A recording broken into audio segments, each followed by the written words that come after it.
बिस्मिल्लाहिर्रहमानिर्रहीम, अस्सलाम वालेकुम। मैं उम्मे कुलसूम और आप देख रहे हैं न्यूज़ होम टीवी। फैसलाबाद सिलमी चौक में वार्डन पुलिस वालों की शहरी को कत्ल की धमकियां।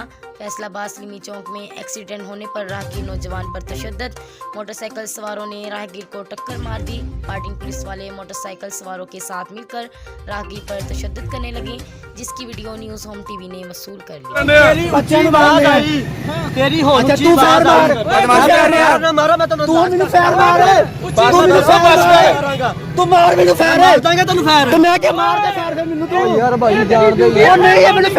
ड्यूटी पूरी करन तेरी लोकी मारन दा ओ तेरे बच्चे ने इन्ने ने मारे बच्चे नु नहीं मारे जाति करदा केड़ी जाति तेरे बच्चे ना जाति क्यों की केड़ी जाति बच्चे ने जाति क्यों की तीन बच्चे ने नु चक्के ओ जाति एक्सीडेंट आ सट्टा नजर आ रही है तेनु चक सकदा बच्चा किदा ओ मैं सीसीटीवी कढा लांगा बैंक दी तू कढा हां तू झूठ ना बोल केड़े टुटे मारे बच्चे दे नाल केड़े टुटे मारे